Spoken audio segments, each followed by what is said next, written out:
Good morning, good afternoon, or good evening, whatever time it is that you inky savages are joining us for this week's episode number 180 of the PenBoyRoy Pentertainment Podcast. So, I want to talk about a pen that I have that I think goes really well with my stuff. I'm going to talk about that later on. But before we get to that, I'm having trouble with this noise cancellation. There we go.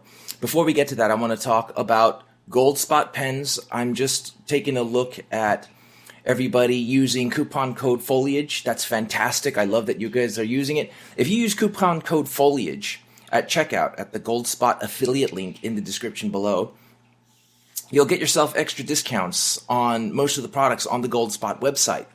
Now, if you're going to do that, you might as well help out the podcast and do it through the affiliate link. If you don't do it through the affiliate link, it doesn't help us out at all. It helps out Gold Spot, but not me. So, help me out. Go to the affiliate link in the description below and use coupon code FOLIAGE. Make your purchases. Enjoy pens.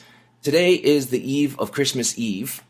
So, Christmas if I Eve. am able... Yeah, Christmas Eve's Eve. If I'm able to get this up before Christmas Eve, on the eve of Christmas Eve, then Merry Christmas Eve. And if it's on Christmas Eve that I put it up, then Merry Christmas. And I hope you're enjoying Christmas Eve, making purchases at Gold Spot, using the affiliate link and the coupon code FOLIAGE. So, right. So, Bryce hasn't updated his sponsorship reads this week, I guess because of holiday and being busy and whatnot. So, Tom knows what we're supposed to talk about, even though I don't.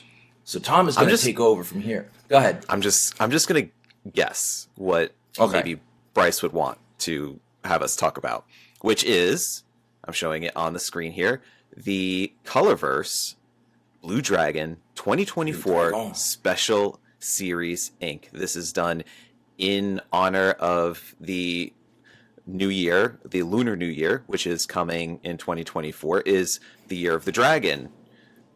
And as the zodiac goes, it's now the 2024 is the year of the dragon. So going all out with not just one ink, not just two inks, but a series of 4 fountain pen inks from Colorverse that each have their own special abilities.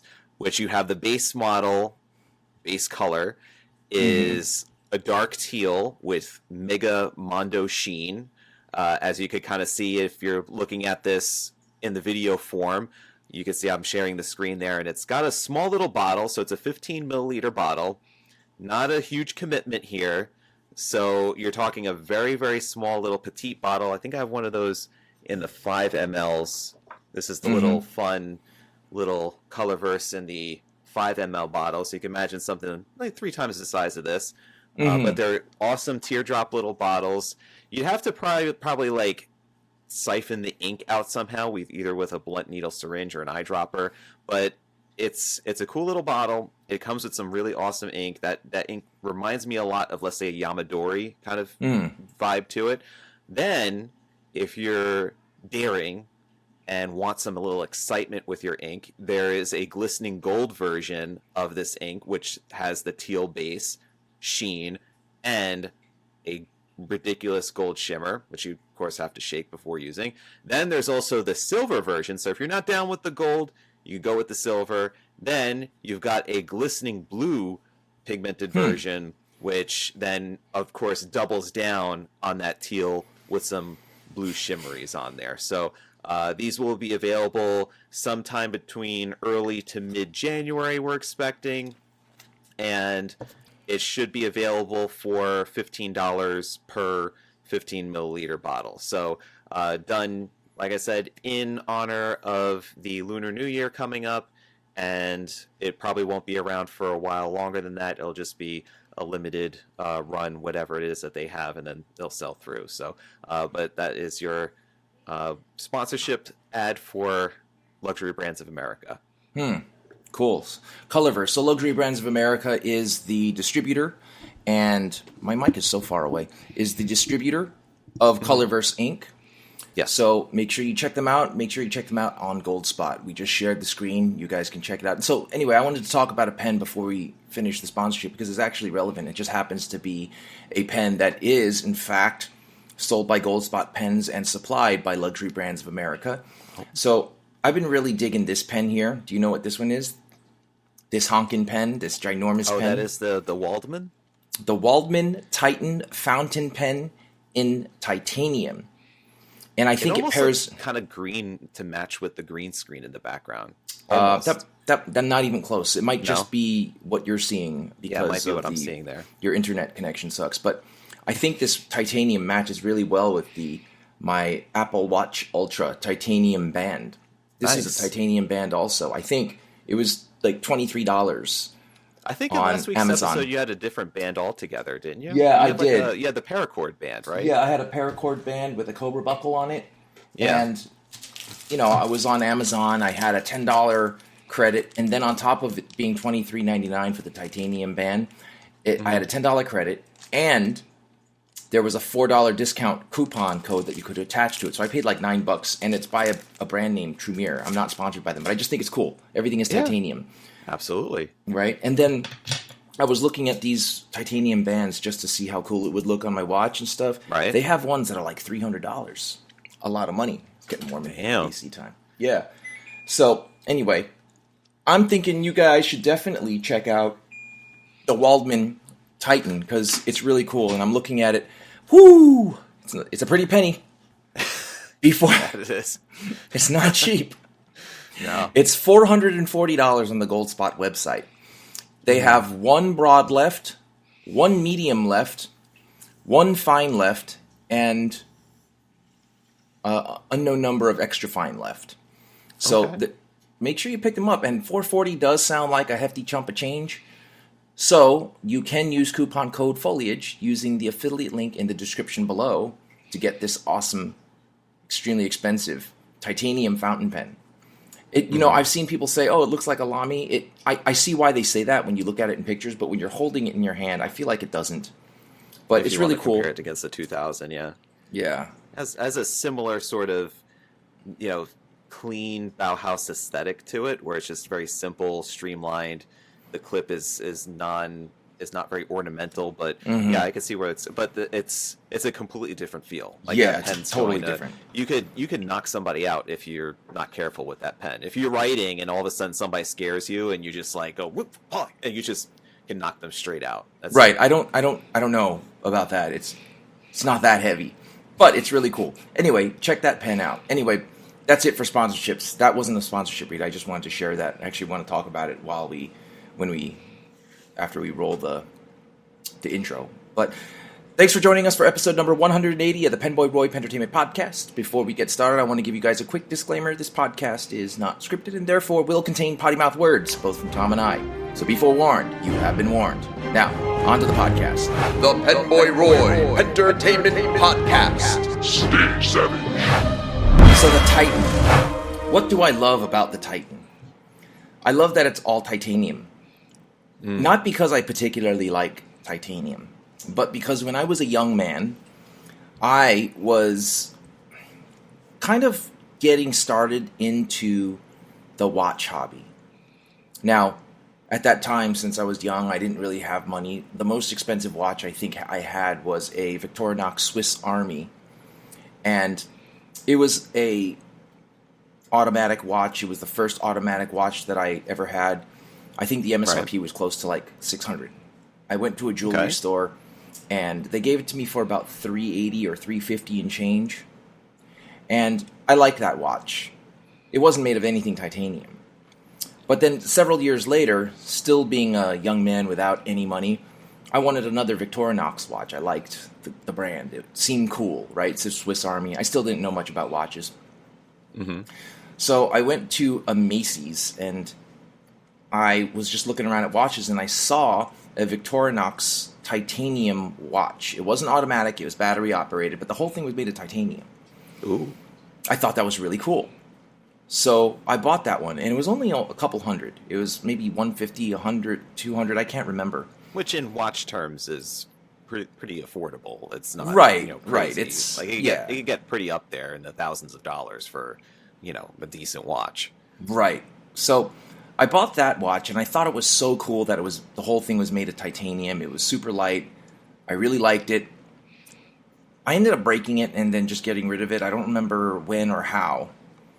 But ever since that watch, I thought the idea of titanium was really cool. I thought, wow, yeah, I'm like, this is pretty awesome. I like titanium. It's pretty cool. So that was what prompted me to kind of get the Apple Watch Ultra 2, because it's made of titanium, it's light, it's got a bigger screen.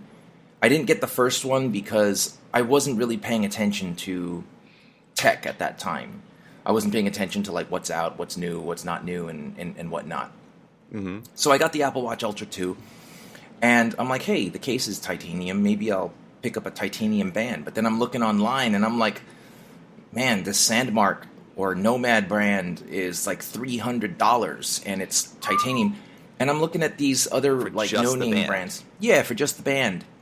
And I'm like, I don't know if I'm willing to drop that much money on just a band for a watch that has a, I guess, like lifespan of about 3 years to 4 years, right? Because the watch doesn't, the operating system expires eventually, and eventually the obsolescence. Right, scheduled obsolescence. Like I had an Apple Watch before. It was the very first series that came out. It was the first year that it came out, and that thing doesn't even turn on anymore. I can't like, it's just, it won't even boot up or anything. It's really strange. So then I decided just to get a cheap $20 titanium band. They say it's made out of titanium. Who knows if it's true or not? It feels really light. It feels like what a titanium band would feel like, but it's this brand here, Trumirror. And the reason why I'm sharing Trumirror is because I don't know if, like I said, I don't know if it really is titanium or not. Mm-hmm. But if it is, let me know in the comments, or send me an email, or message me or something. Get in touch with me somehow. And if it's not, let me know. If it's not the end of the world. It actually cost me $9 out of pocket, so not too bad. It was on Amazon, so I just bought it. It was $23.99. Got a lot of good reviews, but you never know. It might just be like really, really cheap stainless steel that's brushed and painted to look like titanium, because it matches the watch pretty well. So, since I got titanium now too. I got the 15 iPhone 15 in titanium. Oh, is the 15 in titanium? The when you get the Pro, they do the titanium case on it. Oh, and you got the Pro? Yep. Oh, nice. So you got the big one. Yeah. This is that's the Pro Max. This is just the Pro. It's not the big one. With the bigger screen. Yeah. I like the screen is manageable for me, because if I feel like it's too big, then it doesn't fit in my pocket. Yeah. Wear bigger pants. So I got the 15 Pro Max. Yeah. I really like this case that I got on. It was like comparison wise, I think yours is like it's larger. So. Yeah. He said it's larger. Anyway, let's whip out our phones and take a look. I like this case because it has like this thing built in, so it just covers the rim of the camera. There's no glass or anything. Right. But do you see how yours is like just a huge opening? Yeah. Yeah. That's I always notice that the edges of the camera gets chipped. So to prevent that, this case here, it was like a generic no-name case, and I like it. But since I'm on a titanium kick, and I like titanium, I'm like, you know what I should be messing around with? I should be messing around with my titanium Waldmann. Yeah. And this pen is really cool for no other reason than it's wholly made out of titanium, right? Mm-hmm. And it's machined really well. I like it. It's just the sell on this pen is the fact that it's titanium, right? So if you don't think titanium is cool, or you don't think the concept of a titanium fountain pen is at all cool, then maybe this pen isn't for you. Because what it is a stainless steel nib, which is kind of a kick in the balls to the pen. Because I don't know why they didn't do it. They explained it to me. Bryce explained it to me. If you're going titanium, why the hell didn't you go with a titanium nib? Right? And the nib is pretty small. It's a number 5, right? A number 5 size? Let me take a look, because I think that might be a number 6. No, it's certainly not a number 6. I'll show you a number 6 size nib, just as a comparison. This is a number 6 size nib. Oh, yeah, okay. This is certainly a number 5. And listen, I get it. You couldn't fit the number 6 size nib in the cap because of whatever, the space, the dimensions, right? But why couldn't we get a titanium nib? And you know about my... Yeah. No, sure, go ahead.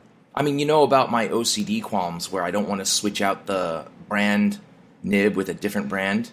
Mm-hmm. But for this one, I might have to do it just because if it's all titanium, why the fuck not? You know, it might cost a few bucks more. Titanium nibs in number 5 size? Of course they do. I don't know if Yovo does. Bach does. Well, that might be a problem then, because you're trying to get that's a Yovo unit on those. Yeah, but you could just pull it out though, and put the Bach nib. Even then, like though the nib and feed are not probably going to fit in the housing the same way. No, just the nib. Just the nib. Just the nib. Right? Like think about it. People did it with the Twisby. The Twisby, or did they? I don't know. I'm remembering somebody, or maybe it was a friend of mine. Yeah, it was my friend Marcos. He took a Twisby VAC 700, and he pulled out the stainless steel nib, and put in a titanium Bach nib, and it worked fine. Okay. Yeah, but I mean, you can do that with a Bach feed. I'm sorry, with a Yovo feed, because Yovo feeds are more springy. So the Bach nib being a flatter top nib, the feed would probably conform to it, because even though the Yovo nib is more curved and it's bent, it bends the feed a little bit. When you take the nib out, the feed will kind of straighten out a little bit. So I think it's more compatible than you think. I'm interested to see you experiment with this and see if you could get it with a titanium nib. Sure, send me a number 5 size titanium nib. I don't have one. I don't. Does Yovo not make them? I don't know. That's a good question, because I've not really seen them in common circulation. Usually, it's a specialty sort of thing that you would see on certain pens. So yeah. So I'm looking up because I have my large computer screen above my small computer screen, which is recording me right now.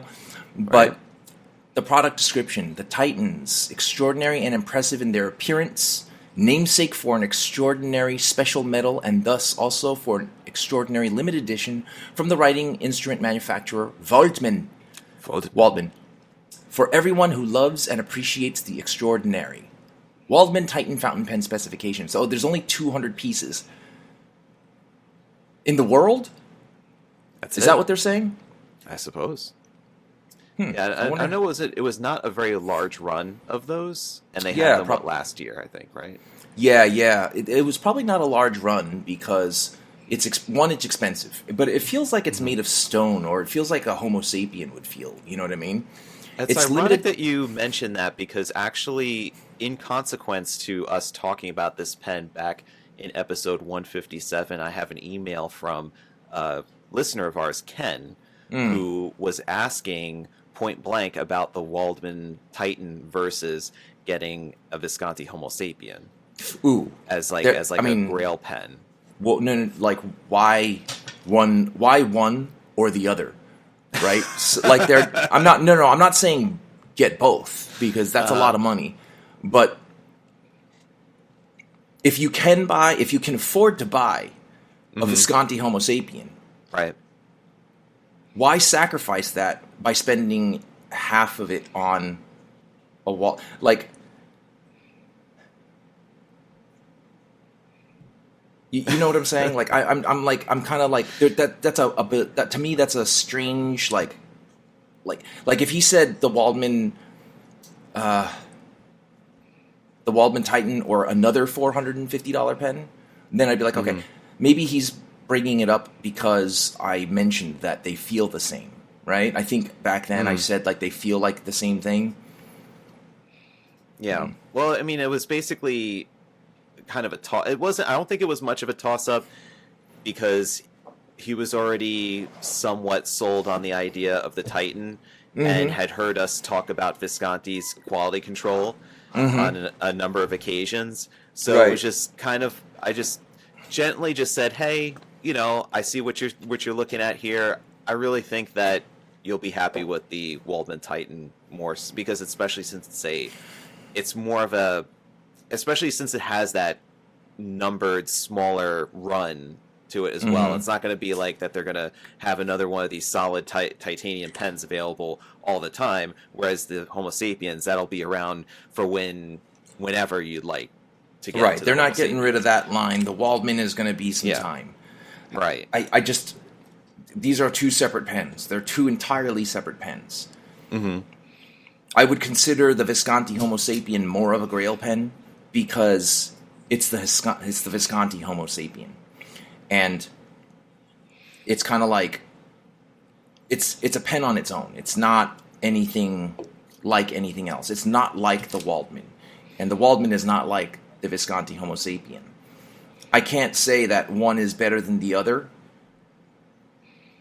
I think that the Visconti Homo sapien is in fact a grail pen. And if this makes any sense, the Waldmann Titan fountain pen is quasi-grail. It'll be more grail when they all sell out and you can't get them anymore. Now it's a grail pen. But the Visconti Homo sapien, I always say sapien like a fucking idiot. The Visconti Homo sapien is a grail pen and it's always available. And it's double the price. Like, what does it cost? What does the Visconti Homo sapien cost? I think they're about like 800, I want to say. Let's see. I feel also depends on what type of Homo sapien you're looking for. Just standard black with the lava bronze trim, that retails for $895, street price $716. So yeah, it's roughly you're paying at least like 1.5 times the amount of Waldmann titanium. So yeah, the one that I just showed you, that's this one here. This is the Visconti Homo sapiens in magma. Liquid hot magma. This one is $716. Does foliage apply to this? Not with Visconti, no. Okay, so Visconti is kind of stingy because, they're stingy. They're Visconti. What are you going to do about it? But yeah, this one is $716. But if you do buy it, you can go through the affiliate link and then it helps me out. And if you don't go through the affiliate link, I love you anyway. But just know you didn't go through the affiliate link. Yeah. I think the skylight is a poor purchase when it comes to the Visconti because it's not easy to cut out that little oval window in the material, so it's never clean. You got these little divots and chips along the window. I think that I used to think otherwise, but I do now think that purchasing these Visconti Homo sapien pens that are like acrylic. Okay. Like, for example, Blue Lagoon. Right. Is so expensive. It's just so grotesquely overpriced for an acrylic pen. It certainly is, but I would say because of the fact that they do them only in limited runs, they don't do a standard, which they have tried in, let's say the demo stones. They did like just a translucent straight like resin barrel, no swirlies and stuff like that. People weren't interested in that. People want the swirly, semi-clear acrylic barrels with all the crazy colors and stuff, because that's what people like to collect, and that's what is probably the more impressive looking ones, because you have the magma one, the lava ones. The lava ones with the stone, they're very conservative looking, straight black and whatever trim type of color that you like, as far as like the silver or they don't make the silver anymore, but like the Bronze Age or the black or the Dark Age or the magma. But then they have the crazy acrylic ones that satisfy the need for all of that awesome color, the explosion of color and coolness, and then being able to see the ink in the pen as well, and the double reservoir. So that really scratches the itch, I think, in terms of like what the Homo sapiens might be missing in that regular edition, like the original OG edition. No, I get that. I get it. It's a real change up for the Homo sapien. But what makes the Homo sapien is the basaltic lava, right? That was the innovation. That was the reason why Homo sapien was unique and different. It wasn't because of the plunger filler. There's other pens with the plunger filler. or well, what there was they a call combination of things. And that was certainly one of them. Right, but what do you... So listen, what do you think it was that... A combination of things, yes, but it was certainly... large majority of it was because of the magma, right? It was because of the basaltic lava.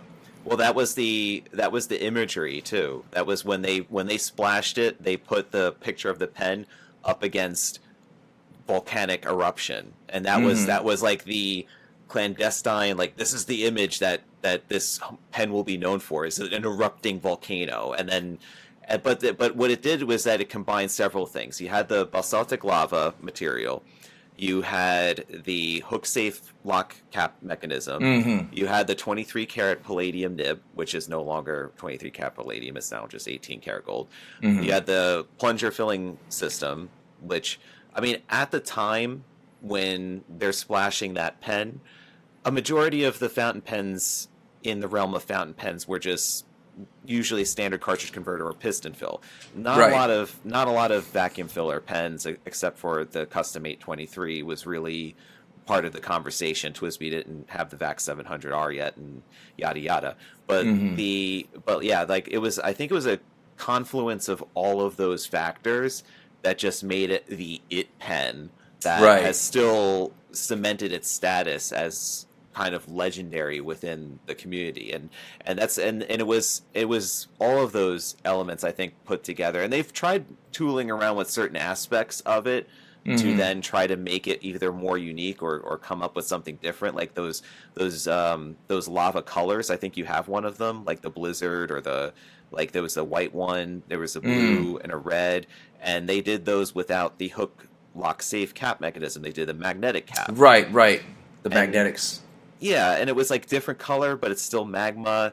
But yet they took away one of the key, like, unique aspects of it in that hook lock cap mechanism. Which, I mean, some people don't. I don't really like the magnetic capping mechanisms because they have that they have that failure point in them, especially the Visconti ones, where if the magnet inside the cap gets all, mussed up with, like, rust or something, because let's say if you get ink in the cap, or if you pour water in the cap to clean it out, it could potentially, like, start to rust over time, and then it loses its magnetic cappingness about it. That happened to you also, didn't it? It did, with my Visconti Van Gogh. Right.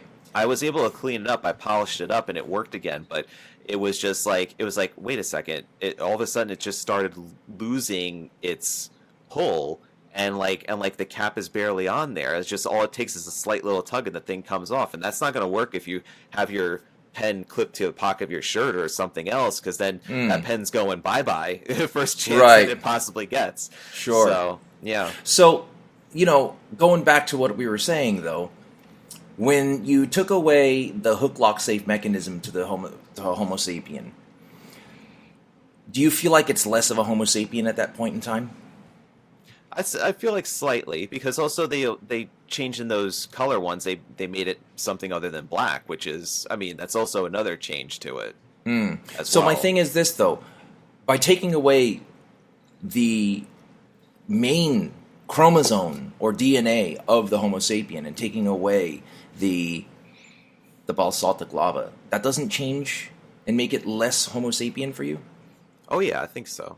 I think it changes it. And also, too, is they had the elegance one, or Homo sapiens elegance. They made it out of resin. Oh, yeah. One time. Remember, they made it out of resin, and on top it was of that, cartridge converter. And that thing did not... I was expecting that people were going to be into that because it was like, oh, well, this is also significantly less expensive. But no, it's because they want the full package. They want what that Homo sapiens originally stood for, which was a lot of innovative aspects all put together.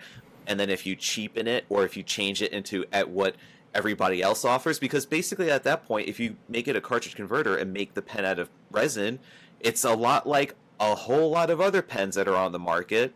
It loses its uniqueness. So basically you're saying, though, that the Homo sapiens fountain pen in Blue Lagoon, the resin one, even though it's not basaltic lava, it retained enough character of a Visconti Homo sapien for it to feel like a Homo sapien, even though the lava's not there. Is that what you're saying? Yeah, yeah, because especially too, that makes they sense. pick some. They don't pick conventional resins to make with it. They pick some really unique stuff that you would see on like the Opera Master Right. demo and stuff that look really wild. They play with opacity and they make it so that you could see a lot of the color of the resin, but you could still see clearly through the barrel of the pen. So they do a really good job with that, I think, in making it so distinct that it's not like you just put like a solid black resin on the pen. No, I hear your point now. I get it. Like it, the Homo sapien is a combination of different elements, not just the not just the basaltic lava, but the hook lock save, the plunger filler, the way it's shaped,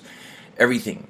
Oh, the My Pen personalization system. Let's not forget that. The little Visconti V medallion you could put on, and then the hinged clip as well. There was just so many little, and they built that up over time with Dante. Dante put those. He had those features kind of like in other pens, and then he had the Divina, the Divine Proportion limited edition pen, which kind of was like the prototype, the size and the ratio of what the Homo sapiens would be, and then it just all came together.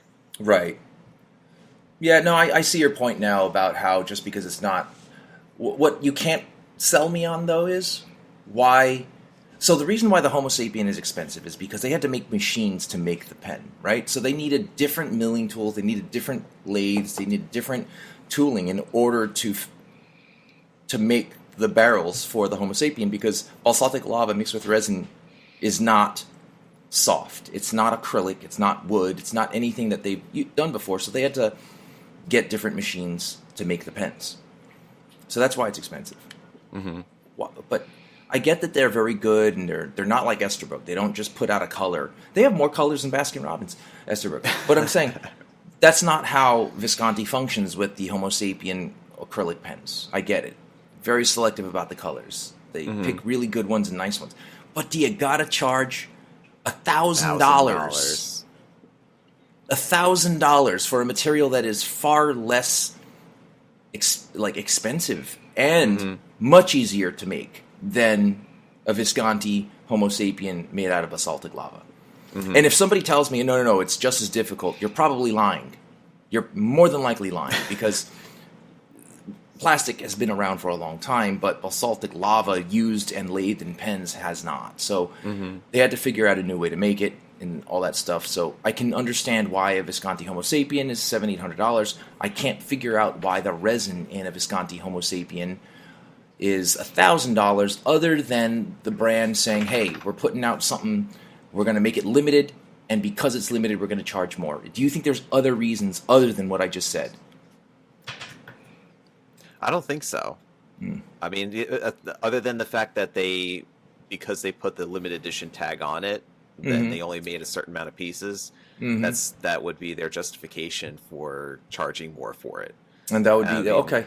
Listen, but I don't agree with that. I know you certainly don't agree with that, but that just could be the driving force behind it. I mean, I'm sure it is, but and listen, it's a business, right? They're in it to make money. They're not in it for charity. I get it.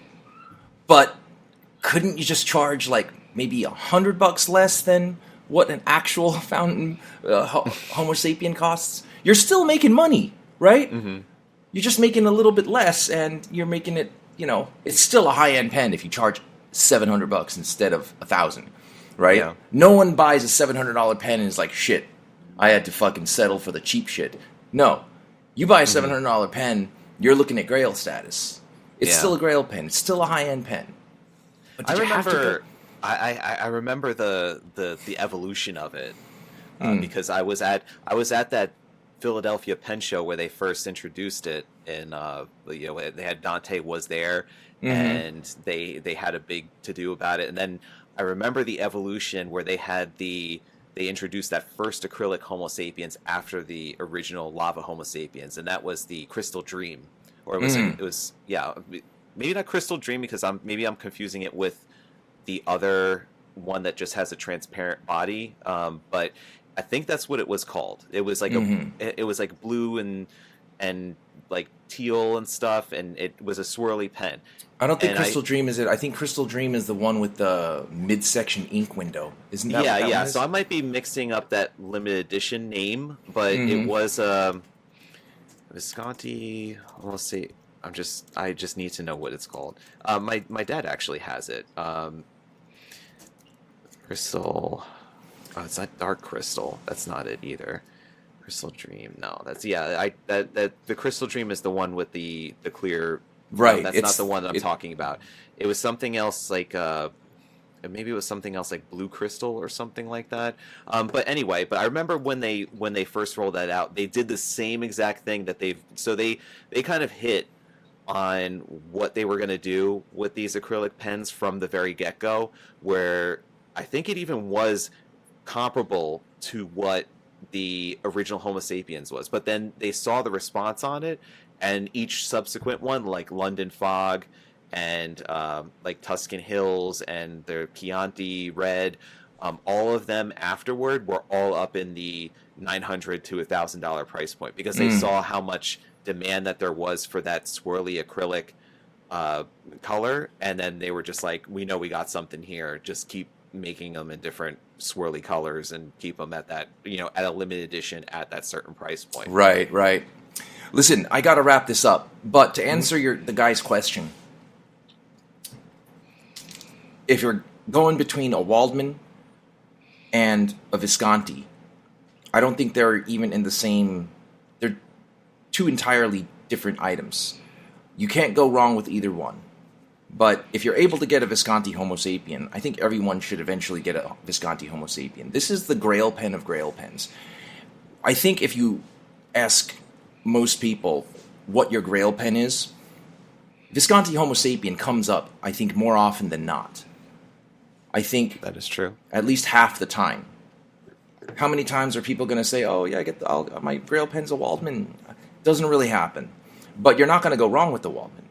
What you are going to very happy with his Waldmann, though. Oh, did he get the Waldmann? Oh yeah, this was from a while back. So this was back from earlier this year, and I think he had checked in somewhat recently and was like, I really appreciate the fact that you told me to go with the Waldmann, because that Waldmann Titan is like one of my favorite pens. Well, so here's what you're getting with the Homo sapien. You're rolling the dice on the quality control when it comes to the writing experience. And that's a certainty. Like, I think every time you get a Visconti Homo sapien or any Visconti pen, there's a large chance that you're going to have to do some self-tuning, self-fixing of the nib or whatnot. At least in my experience, it happens a lot. Easy enough, though. You can send it back to Tom, and if you bought it at his store, he'll work it for you. With the Waldmann, out of the box, it's going to write. With all the Waldmanns, I've never had an issue, and I think one of the things I like about Waldmann is whenever it comes out of the box, it writes fantastic. Is it a Homo sapien? No, not even close. But it is a unique pen on its own. To me, it's a quasi-grail pen, and when it's going to be in that grail pen status is when people missed out. And then for them, it'll be a grail pen because they can't get it anymore. So I don't think that it shares the same status as the Visconti Homo sapien. I think it, out of the box, writes better. I think it has its own attributes that make it super cool, like it's titanium. It's an awesome pen. It goes well with my MacBook Pro and my Apple Watch and all that stuff. Now my phone, it's, it's all about that titanium these days. Right. So, I mean, that's cool. It is cool. I don't know of very many other pens that are made of all titanium. No. I think it is. I think it's pretty cool.